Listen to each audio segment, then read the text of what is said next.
भगवान की जय हो। बद्रीनारायण भगवान की जय हो। जगद्गुरु शंकराचार्य भगवान की जय हो। द्वारकाधीश भगवान की जय हो। शारदा माता की जय हो। पूज्य गुरुदेव भगवान की जय हो।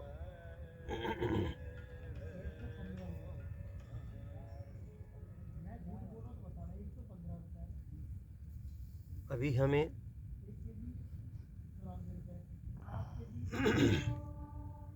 प्रयागराज महाकुंभ 2025 त्रिवेणी संगम क्षेत्र में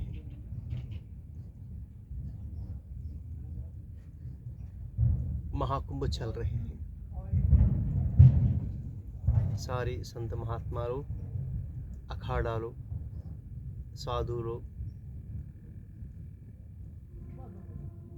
अनुष्ठान करने के लिए, तप करने के लिए, पूजा पाठन करने के लिए,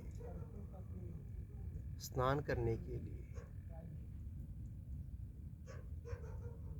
प्रवचन करने के लिए, धार्मिक अनुष्ठान करने के लिए बहुत लोग इस क्षेत्र में आ रहे हैं।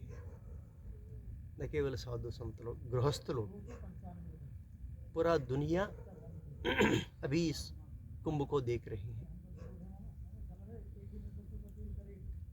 आदिशंकर भगवत्पाद जी 2500 वर्ष के पहले चारों दिशाओं में 4 मठ पीठ स्थापित करते हुए उत्तरामनाय ज्योतिर्मठ बद्रीनारायण के दिव्य चरणों में स्थापित किया। 4 दिशाओं में 4 मठों के लिए अलग अलग सांप्रदाय दिया। परंपरा, भौगोलिक प्रांत विशेषताओं को दृष्टि में रखते हुए, वहाँ आचार विचारों को भी दृष्टि में रखते हुए 4 अलग संप्रदाय बनाया। यद्यपि दक्षिण में अलग संप्रदाय हैं, उत्तर में अलग संप्रदाय हैं, पूर्व में अलग संप्रदाय हैं, पश्चिम में अलग संप्रदाय हैं। यद्यपि तत्व तो एक ही है। संप्रदाय क्यों ऐसा भिन्न भिन्न संप्रदाय?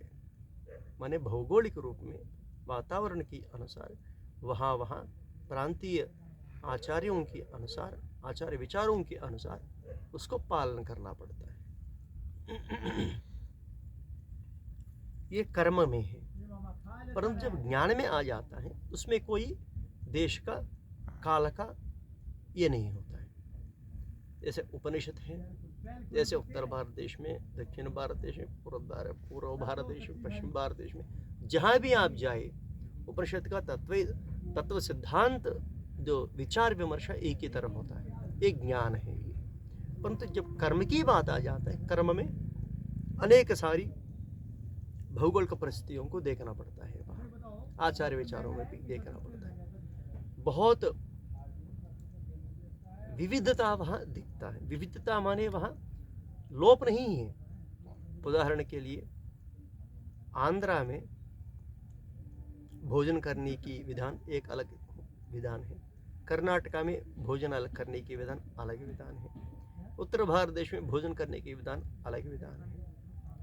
भगवान की जब भोग सामग्री तैयार करने के समय जो दक्षिण भारत देश में जो मंदिरों में आगम शास्त्रों के अनुसार वहाँ एक अलग विधान है, उत्तर भारत देश में भी अलग विधान है। ऐसा कर्म में आप पूर्व भारत देश में गया तो, बंगाल इत्यादि प्रांतों में गया तो वहाँ अलग विधान होता है। ऐसे परंतु ज्ञान में कोई विविधता नहीं दिखता है वहाँ। ये आदिशंकर भगवत्पाद जी अद्वैत सिद्धांत को, आत्म तत्व को, उपनिषद प्रतिपाद सिद्धांत को स्थापित करने के बाद ये प्रचार के लिए 4 आमनायों में, आमनाय माने वेद पीठों में 4 आचार्यों को नियुक्त किया। आचार्यश्चत्वारः मठाश्चत्वारः। उस मठों में आचार्यों को दायित्व दिया कि श्रुति स्मृति युक्त सदाचार आचार्य विचारों को पालन कराना चाहिए आचार्य। वो पहले आचरण करना चाहिए, बाद में दूसरा लोगों से आचरण कराना चाहिए। तो ये आचरण करने वाले कौन हैं, कराने वाले कौन हैं? वर्णाश्रम धर्म में, ब्राह्मण क्षत्रिय वैश्य शूद्रों में, ब्रह्मचारी गृहस्थ वानप्रस्थ संन्यासियों में विहित कर्मानुष्ठान, जो न केवल षोडश कर्मों की जो विधानों को लेकर गृहस्थोचित कर्मों को, उसके साथ साथ ब्रह्मचारी अवस्था में उसका पालन करने वाले कर्म हो, या षोडश संस्कार हो, इत्यादि अनेक सारी पूरा वैदिक कर्मानुष्ठान कैसे करना चाहिए, ये सारे आचार्य होकर मार्गदर्शन देते रहना चाहिए। न केवल